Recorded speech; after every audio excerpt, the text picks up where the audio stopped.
요한복음 8장 말씀을 보고 있는데 이 요한복음 8장 말씀이 요한복음 7장 말씀과 계속 이어지고 있습니다. 어떻게 이어지고 있냐면 초막절 배경으로 계속 이어지고 있습니다. 초막절이 어떤 날인지 다 아시겠지만 이스라엘 백성들이 애굽에서 출애굽해서 광야를 지나고 사막을 지나고 가나안으로 가는 동안에 하나님께서 함께해 주시고 지켜주신 은혜를 기억하기 위한 절기입니다. 광야나 사막에서 지낼 때 제일 필요하고 또 없어서는 안 될 게 무엇이겠습니까?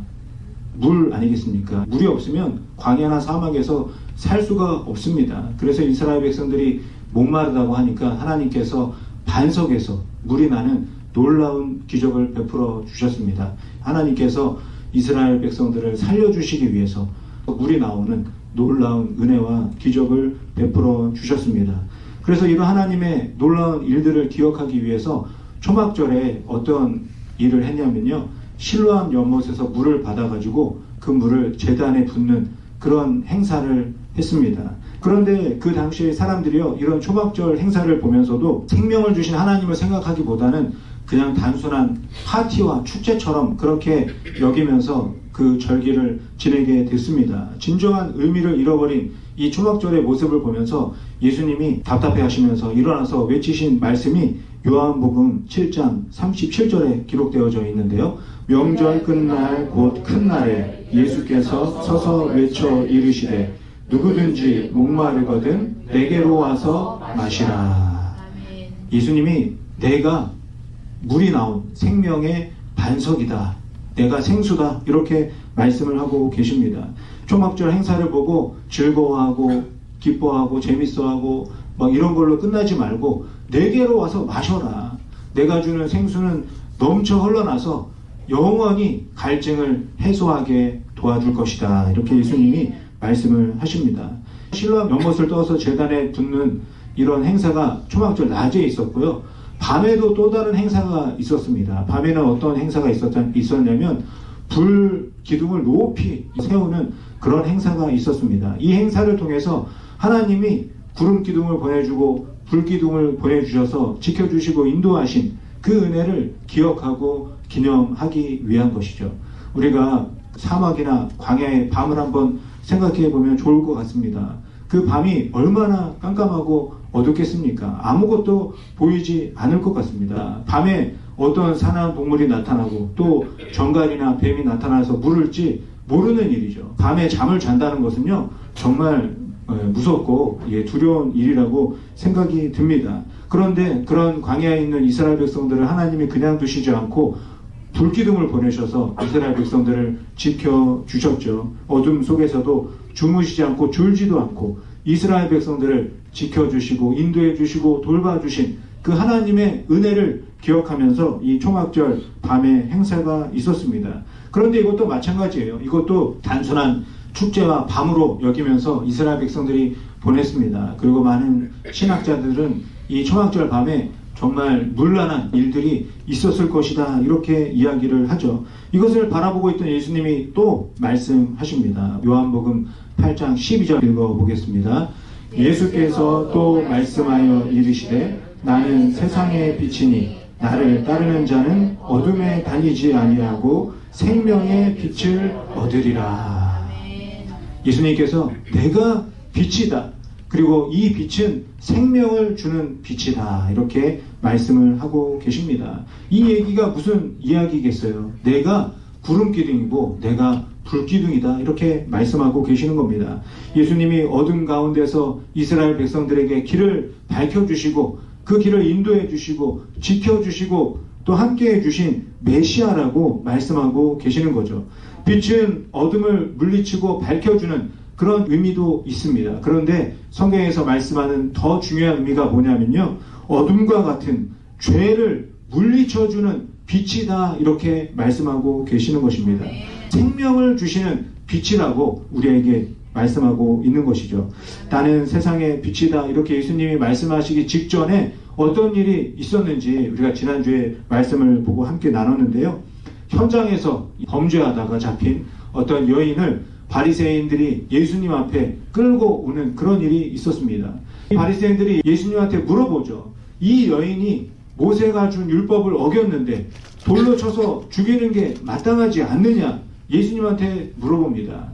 그러면서 바리새인들이 생각을 했습니다. 예수님이 만약에 죽이지 말고 살려줘라 그러면 율법을 어기는 것이 되니까 우리가 여인뿐만이 아니라 예수님까지도 돌을 던져야 되지 않을까 이런 생각을 했을 것이고, 만약에 예수님이 여인을 죽여라 이렇게 하면 예수님이 평상시에 말씀하셨던 이웃을 사랑하라는 말씀과 맞지 않는 것이 되는 겁니다. 그래서 바리새인들이 자신들이 하는 이 질문을 생각하면서 정말 기발한 질문이다, 예수님이 빠져나갈 수가 없을 것이다, 이렇게 생각을 했습니다. 그런데 예수님이 뜻밖의 바닥에다가 무언가를 쓰시고 그것을 보고 가슴이 뜨끔해지는 그런 일이 생기게 되었죠. 그래서 예수님만 돌에 맞지 않은 것이 아니라 이 여인도 죽지 않고 살아나는 놀라운 은혜를 허락해 주셨습니다. 그리고 이 여인에게 놀라운 은혜의 말씀을 하시죠. 요한복음 8장 11절 말씀 우리 같이 읽어보겠습니다. 대답하되 주여 없나이다.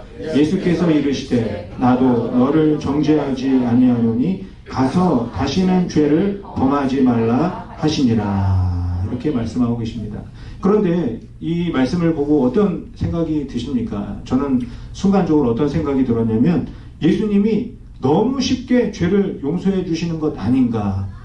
이렇게 용서해 주시면 또 죄를 짓고 또 타락하고 죄를 아무렇지도 않게 대수롭지 않게 여기면서 살지 않을까. 저는 이런 생각이 들었습니다. 과연 예수님이 왜 저렇게 용서해 주셨을까? 우리가 생각해 봐야 할 것 같습니다. 실제로 이단 사이비 중에 구원파라고 있잖아요.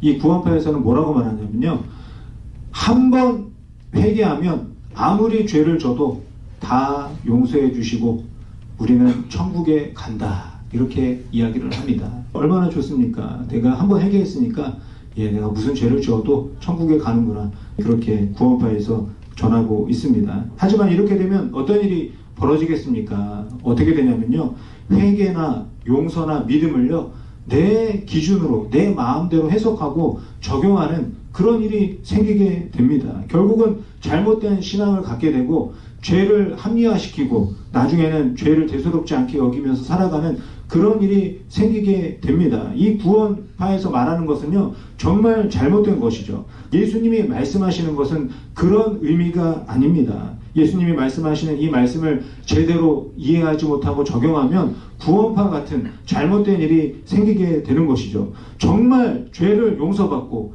죽음에서 구원받은 사람이 하나님을 이용하는 그런 신앙생활을 할 수가 있겠습니까?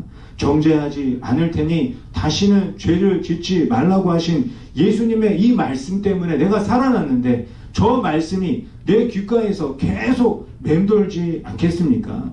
나를 용서해 주시고 죽음에서 살려주신 그 예수님의 말씀을 어떻게 잊고 살고 또 어떻게 죄를 지으면서 살 수가 있겠습니까? 그래서 사도 바울이 로마서 6장 15절에서 말씀하는 말씀이 있습니다. 그런즉 어찌하리요? 우리가 법 아래에 있지 아니하고 은혜 아래에 있으니 죄를 지으리요? 그럴 수 없느니라. 은혜가 계속 주어지면 또 죄를 짓겠느냐? 그럴 수 없다. 그 은혜를 경험한 사람은 죄를 지으면서 살 수 없다. 이렇게 말씀하고 있습니다.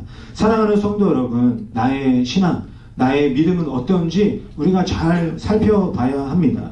나 좋은 대로 내 기준으로 말씀과 또 믿음과 회개를 해석하고 적용하면서 살아가고 있는 것은 아닌지, 아니면 하나님의 눈으로 하나님의 기준으로 이 모든 신앙을 점검하면서 살아가고 있는지 잘 살펴봐야 할 것입니다.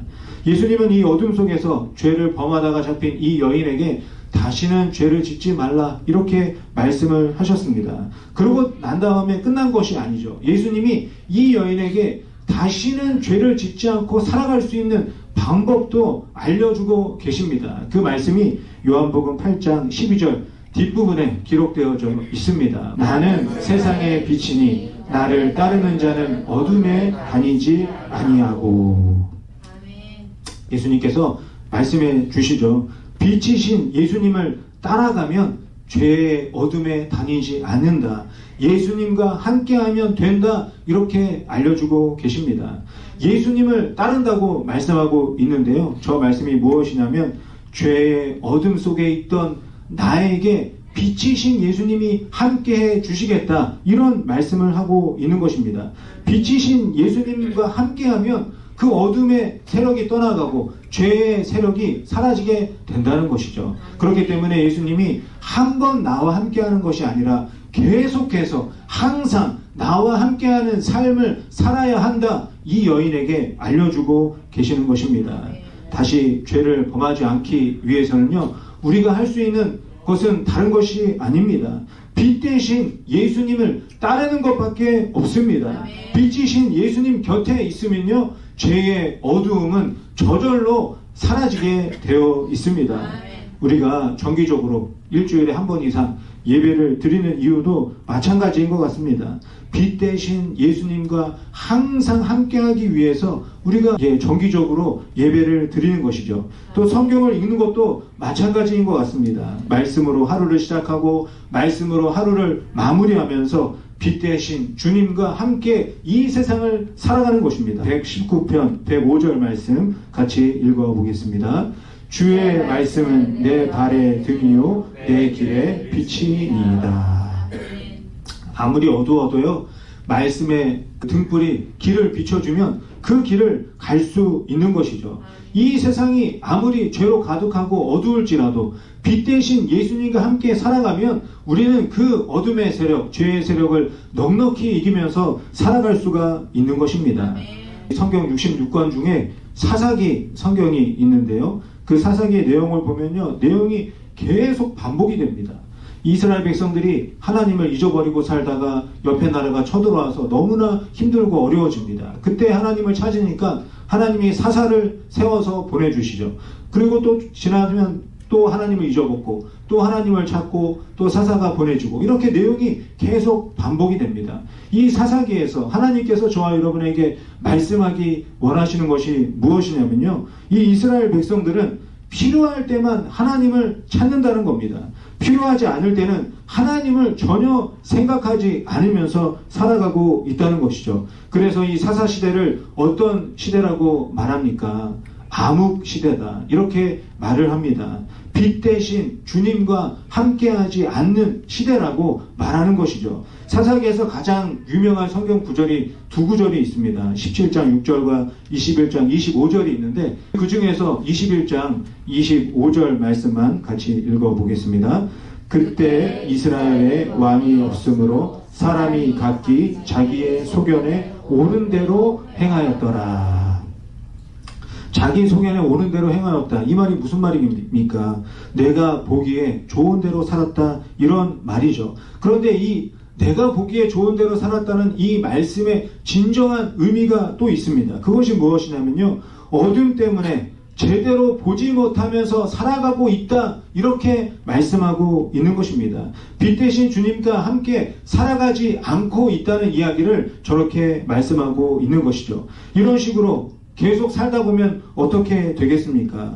나무 줄기에서 떨어져 나간 가지처럼 되는 것이죠. 이 가지가 떨어져 나가자마자 말라 죽지 않습니다. 서서히 말라 죽는 것이죠. 그래서 예수님이 요한복음 말씀에서 포도나무와 가지의 이야기를 하십니다. 15장 5절 말씀 같이 읽어보겠습니다. 나는 포도나무요 너희는 가지라. 그가 내 안에 내가 그 안에 거하면 사람이 열매를 많이 맺나니 나를 떠나서는 너희가 아무것도 할 수 없음이라. 나를 떠나서는 아무것도 할 수 없다고 말씀하십니다. 나무에서 줄기가 떨어져 나가면 아무것도 할 수가 없는 것이죠. 이런 상태를 성경에서는 죄라고 말씀을 합니다. 하나님과 끊어진 상태, 하나님과 떨어져 나간 상태가 죄입니다. 죄와 어두움은 하나님과 나를 끊어 놓으려는 세력들을 말하고 있는 것이죠. 어둠에 적응하고 살아가게 되면요, 아, 내가 잘 가고 있나? 잘 살고 있나? 이렇게 착각하면서 살아가게 됩니다. 바로 자기 소견에 옳은 대로 살아가는 그런 상태가 되는 것이죠. 포도나무에서 떨어져 나간 나뭇가지가 말라 죽는지도 모르고 살아가는 것과 똑같은 것입니다. 오늘은 피곤하니까 하루만 성경 보지 않고 기도하지 않아도 되지 않을까? 하나님이 이해해 주시지 않을까? 이런 식으로 하루 이틀, 한 주, 두 주, 한 달, 두 달 이렇게 자꾸 하나님과 멀어지게 되는 겁니다. 그러면 내가 나무줄기에서 떨어져 나갔는지 알지도 못하며 살아가게 되고 어둠 속에서 헤매고 있다는 것도 모르면서 살아가게 되는 겁니다. 그래서 예배와 기도와 말씀과 성도와의 교제가 정말 중요한 것입니다. 그 모든 것들을 통해서 내가 빛 대신 주님과 살아가고 있는지를 살펴볼 수 있기 때문입니다. 사랑하는 성도 여러분, 지금 나의 상태가 어떠신가요? 빨리 점검하시고 하나님과 연결되어 살아가시기를 바랍니다. 등불과 같은 말씀으로 내 삶의 어둠을 물리치며 살아가시고 기도 가운데 빛 대신 예수님을 만나고 또 조명해 주시는 성령님과 함께 동행하며 살아가는 저와 여러분이 되시기를 바랍니다. 하나님과 함께 살아가는 것이, 빛 대신 예수님과 함께하는 것이 죄를 짓지 않고 살아갈 수 있는 방법이라는 것을 기억하시기를 바랍니다. 우리가 지난 몇 년 동안 코비드 때문에 얼마나 힘들고 어려웠습니까? 그때 성도님들이 하시는 말씀을 들어보면요, 다 똑같은 얘기를 하셨습니다. 얼른 이 문제가 해결돼서 다 함께 모여서 찬양하고 기도하고 예배했으면 좋겠습니다. 온라인으로 예배드리니까 너무 답답하고 너무 갈급합니다. 이런 이야기들을 다 똑같이 하셨습니다. 그런데 그런 시간이 1년 지나고 2년 지나고 3년 지나니까 어떻게 변했습니까? 하나님을 찾고 구하지 않아도 살 수 있는 거 아닌가? 이런 생각을 하게 되었습니다. 빛 대신 예수님과 조금씩 멀어지게 되고 점점 어둠이 익숙해지는, 내가 보기에 좋은 대로 살아가는 그런 분들이 많아지게 되었습니다. 예수님은 이 여인에게 분명하게 말씀하십니다. 죄의 문제를 이기며 사는 길은 빛이신 예수님과 항상 함께 살아가는 것이다 말씀해 주십니다. 저와 여러분에게도 똑같이 말씀하십니다. 예수님과 함께 살아가는 그 삶이 생명의 삶이고 은혜의 삶이고 축복의 삶이라고 말씀해 주십니다.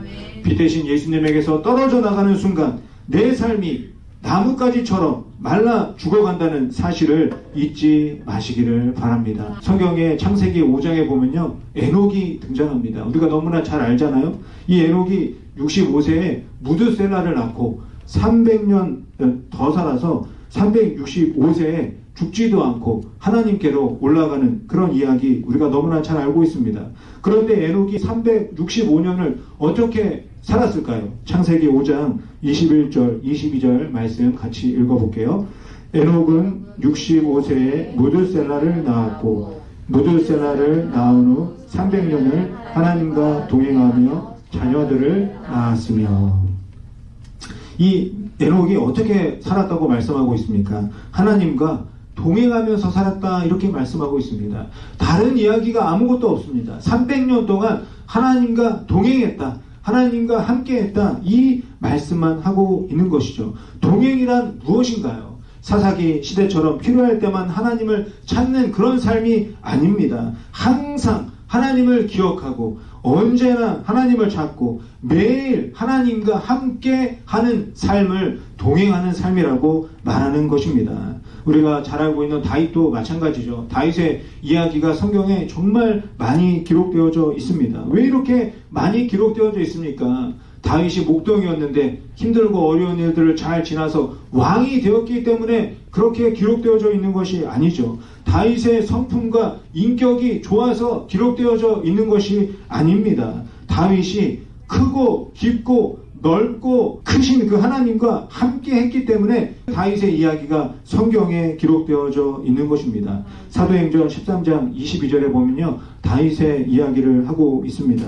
사울 왕을 패하시고 이렇게 이어지는 말씀인데 우리 같이 읽어보겠습니다. 패하시고 다윗을 왕으로 세우시고 증언하여 이르시되 내가 이새의 아들 다윗을 만나니 내 마음에 맞는 사람 내 뜻을 다 이루리라 하시더니. 내 마음에 맞는 사람이다. 다윗을 설명하고 있습니다. 마음에 맞는 삶은 과연 어떤 삶이겠습니까? 우리 영어 성경에 보면요, He will do everything I want him to do 이렇게 기록을 하고 있죠. 이게 무슨 말이냐면요, 다윗이 하나님이 원하시는 대로 살았다 이렇게 말씀하고 있는 겁니다. 하나님을 위해서 다윗이 무언가 대단한 것을 한 것이 아니라 하나님과 항상 함께 했다는 겁니다. 빛 대신 하나님과 함께 빛 가운데서 살아간 다윗을 말씀하고 있는 것이죠. 비록 실수하고 또 실패할 때도 있었지만 그런 상황 속에서도 이 다윗은 하나님과 항상 함께 했다는 것입니다. 빛 대신 하나님과 함께하는 삶이 다윗의 삶이었고 바로 또 에녹의 삶이었습니다. 사랑하는 성도 여러분, 내가 필요할 때만 하나님을 찾아도 하나님이 만나 주십니다. 그렇지만 그것에 만족하고 거기에 멈추어 있어서는 안 됩니다. 어두움 반, 빛 반, 이렇게 반반 걸쳐서 살아갈 수가 없습니다. 빛과 어두움은 절대 함께할 수가 없기 때문입니다. 빛 대신 하나님과 항상 함께하기로 결단하는 저와 여러분이 되시기를 바랍니다. 항상 빛을 찾고 구하면서 빛 가운데 살아가시기를 바랍니다. 빛 대신 주님과 함께하면 죄와 어둠은 반드시 떠나게 되는 것입니다. 죄를 어떻게 할지, 이 어둠을 어떻게 할지 고민할 필요가 없습니다. 빛 대신 주님과 함께 사는 삶은 어떠한 삶입니까? 하나님을 사랑하며 살아가는 삶을 말하는 것이죠. 하나님을 사랑하면요, 하나님과 함께 동행하는 삶이 너무나 자연스럽습니다. 빛이 자연스러워지고 어둠이 답답하고 거북하게 여겨지게 됩니다. 우리가 연애할 때 한번 생각해 볼까요? 좋아하니까 사랑하니까 항상 함께 하고 있는 것 아니겠습니까? 오늘 봤는데 내일 또 보고 싶어집니다. 그런데 이런 것들이 노력해서 되는 게 아니잖아요. 저절로 되는 겁니다. 사랑하기 때문에 그런 모습이 나타나게 되는 것이죠. 맨날 생각나고 맨날 연락하고 맨날 보고 싶어지는 겁니다. 사랑하면 이렇게 함께하는 것이 기쁘지만 사랑하지 않으면 함께하는 것이 너무나 괴롭습니다. 예수님의 제자 중에 베드로가 있잖아요. 이 베드로가 맨날 큰 소리 쳤습니다. 나는 절대 예수님을 떠나지 않겠습니다. 다른 제자들이, 다른 사람들이 다 떠나도 나는 떠나지 않겠습니다. 베드로가 맹세를 했습니다. 얼마나 의리가 넘치는 그런 제자입니까? 그런데 어떻게 되었습니까? 예수님을 모른다고 부인하고 예수님 곁을 떠나고 말았습니다. 그런 베드로를 예수님이 부활하신 다음에 만나십니다. 그러면서 베드로에게 예수님이 뭐라고 말씀하십니까? 요한복음 21장에 보면요, 예수님이 이렇게 말씀하십니다. 내가 나를 사랑하느냐? 이 질문을 예수님이 3번이나 베드로에게 하고 계십니다. 왜 이렇게 질문하겠습니까? 의리로는 함께 할 수 없다는 겁니다. 사랑해야 예수님과 함께 빛 가운데 살아갈 수 있다 말씀해 주시는 것이죠. 우리가 너무나 잘 아는 마태복음 28장 20절 마지막 부분이 있는데 우리 같이 읽어보도록 하겠습니다. 볼지어다 내가 세상 끝날까지 너희와 항상 함께 하리라. 항상 함께 있으리라. 저와 여러분을 사랑하기 때문에 예수님이 영원토록 항상 함께 하시겠다 말씀하고 계시는 겁니다. 우리가 예수님과 함께 할 수 있는 방법은요, 사랑하며 사는 것밖에 없습니다. 이 교회 공동체도 마찬가지 아니겠습니까? 어떻게 이렇게 모이겠습니까? 하나님의 사랑을 경험했기 때문에 이렇게 모여 있는 것이죠. 그 사랑으로 성도들을 사랑하고 또 함께 공동체로 모이는 것입니다. 교회 공동체가 만약에 의리로 모인다 그러면 문제가 생길 수밖에 없습니다. 우리 공동체는요, 사랑으로 함께 하는 것입니다. 이 공동체의 목표는 서로 사랑하는 것입니다. 우리가 서로 사랑하고 살아가고 있는지 날마다 점검해야 할 것입니다. 가장 먼저 하나님을 사랑하고 있는지, 하나님을 향한 사랑을 점검해야 합니다.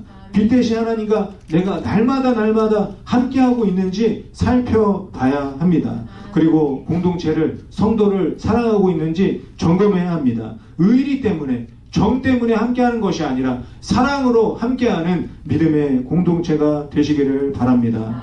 오늘 우리가 요한복음 8장 12절만 읽었지만요, 그 뒤에 계속 예수님과 바리새인들이 주고받는 이야기가 있습니다. 그런데 이 바리새인들이 계속 딴소리를 합니다. 왜 그렇겠습니까? 예수님을 사랑하지 않으니까 예수님의 말씀이 귀에 들어오지가 않는 겁니다. 그래서 이 바리새인들은 계속해서 예수님이 누구 자식인가, 어느 지역에서 태어났나, 이런 이야기만 계속 하고 있는 것이죠. 예수님이 사랑이시고 사랑하셔서 이 땅에 오시고 또 사랑하셔서 죽으셨다는 것을 알 수가 없는 것입니다. 빛이신 예수님을 사랑하지 않으니까 예수님과 함께 할 수가 없었던 것입니다. 그렇다면 누가 예수님의 말씀에 귀를 기울이겠습니까? 용서받은 죄인들이 예수님의 말씀에 귀를 기울이는 겁니다. 하나님의 사랑, 예수님의 십자가 사랑으로 용서받은 그 죄인들은 그렇게 하지 말라고 해도 예수님의 말씀에 귀를 기울이게 되는 것이죠. 연애 편지를 왜 읽고 또 읽겠습니까? 사랑하기 때문입니다. 그리고 어른들이 왜 자녀들의 사진, 손주들의 사진을 핸드폰에 넣어가지고 그렇게 보고 또 보겠습니까? 사랑하기 때문이죠. 나하고 상관없는 편지, 나하고 상관없는 사진은 매일 보라고 하면 너무나 괴로운 일이 되는 것입니다. 성경도 마찬가지입니다. 성경을 누가 보겠습니까? 부지런한 사람이 보겠습니까? 그렇지 않죠. 하나님의 사랑을 경험한 사람은 성경을 펼칠 수밖에 없는 겁니다. 설교도 마찬가지입니다. 얼마나 가만히 앉아서 듣고 있으면 재미없고 지루하고 힘듭니까? 그런데 나에게 보내주신 사랑의 음성을 듣는 시간이다, 이렇게 생각하면 그 말씀에 귀를 기울이게 되는 것입니다. 함께 살아가기 위해서 필요한 것은 사랑밖에 없습니다. 예수님을 사랑하면 빛 대신 예수님과 항상 함께하고 싶어지는 것입니다. 사랑하지 않으면 이해할 수 없는 것이죠. 이론과 논리로 설명할 수 없는 것이 바로 사랑이기 때문입니다. 사랑하는 성도 여러분, 하나님이 예수님으로 이 땅에 오신 이유, 예수님이 십자가에서 죽으신 이유, 죽음까지 내려갔다가 다시 살아나신 이유가 무엇입니까? 저와 여러분을 사랑하시기 때문입니다. 사랑하기 때문에 이 놀라운 은혜를 베풀어 주셨습니다. 사랑을 빼면 설명할 수 없는 일입니다. 그래서 하나님이 세상을 이처럼 사랑하사 이 땅에 오셨다 말씀해 주십니다. 생명 되신 예수님, 빛 되신 예수님을 사랑하며 살아가시기 바랍니다. 물을 마시면 갈증이 바로 해결되고 또 어둠 가운데 빛을 비추면 바로 어둠이 사라지듯이 예수님을 사랑하면, 예수님과 함께하면 영혼의 갈증, 영혼의 어둠이 바로 사라지고 죄와 상관없는 삶을 살게 될 줄 믿습니다. 사랑하는 성도 여러분, 사랑의 하나님을 믿으시기를 바랍니다. 저와 여러분을 아무런 조건 없이 바보처럼 사랑하고 계시는 그 하나님을 믿고 살아가시기 바랍니다. 사랑하기 때문에 빛으로 오신 예수님을 믿으시기를 바랍니다. 빛 대신 예수님과 항상 함께 하셔서 죄의 어둠을 물리치고 날마다 승리하며 살아가시기를 바랍니다. 무엇보다 빛 가운데 저와 여러분이 용서함을 받았으니 진심으로 하나님을 사랑하며 살고 또 나에게 허락하신 이웃을 사랑하며 살아가시기를 바랍니다. 그래서 이 세상 가운데 하나님이 내 마음에 합한 자다, 이런 칭찬을 듣는 저와 여러분이 되시기를 예수님의 이름으로 간절히 축원드립니다.